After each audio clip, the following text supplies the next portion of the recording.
Voters are deciding two key races, choosing candidates for governor and United States senator. Thanks for being with us this afternoon. I'm Tracy Davidson. And I'm Jacqueline London. Pennsylvania is a swing state in American politics, so people across the country will be watching to see who voters choose today. In the race for governor, Pennsylvania Attorney General Josh Shapiro announced he has COVID and is now quarantining at home. He is the lone Democrat in the race. A sharp contrast from the Republican side, which is down to 7 candidates now. The other big race today is one for Pennsylvania's open Senate seat. Current Republican Senator Pat Toomey is retiring, and there is a crowded field to replace him. On the Republican side, 7 candidates. Kathy Barnett is surging ahead. She hopes to overtake Dr. Mehmet Oz. David McCormick is also a leader in the crowded field. As for the Democrats, there are 4 people on the ballot: State Representative Malcolm Kenyatta, Congressman Connor Lamb, Lieutenant Governor John Fetterman, and Alex Khalil. NBC 10 cameras were with many of the candidates as they cast their ballots at polling places across the state earlier today. NBC 10's Lauren Mayk has been talking to these candidates and to voters for months now. She joins us live from our newsroom and our wall of candidates. Lauren. Yeah, Jacqueline, we have been using this wall as sort of an old school way to keep track of the candidates because there simply were so many of them during the primary. This list, though, this is going to get a lot shorter after the primary results roll in. And today, voters are deciding who moves on to the general election. Primary election day in Pennsylvania bringing some tough choices for voters. It's hard to make a choice right now, but I'm doing my best. Voters are deciding who will go head-to-head in November to become Pennsylvania's next governor and senator.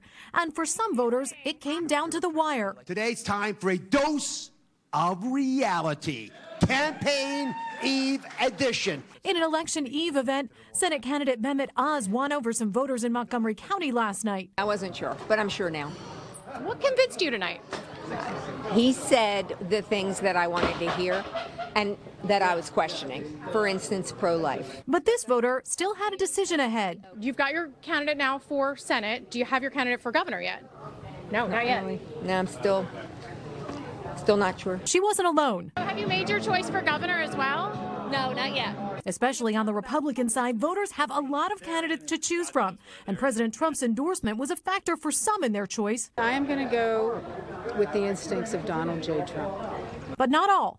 It didn't influence me because I look at the person. Voters on both sides of the aisle also coming with their own issues that matter to them. Crime, gas, and the economy, immigration. And sometimes thinking strategy. You have 2 more progressive candidates and 1 more centrist candidate, and I am worried that we're going to split the progressive vote and then we're going to end up with a moderate that nobody actually wants. If voters have not made their decisions, they have a few more hours to make up their minds till the polls close at 8 p.m. tonight.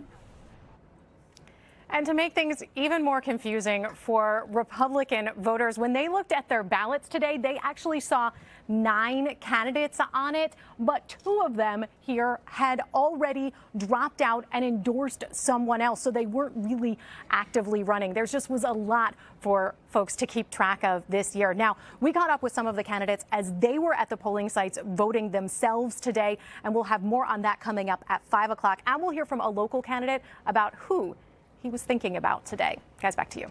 We know you're watching every single development as it happens up to when the polls close and beyond. Lauren, thank you. We'll see you later.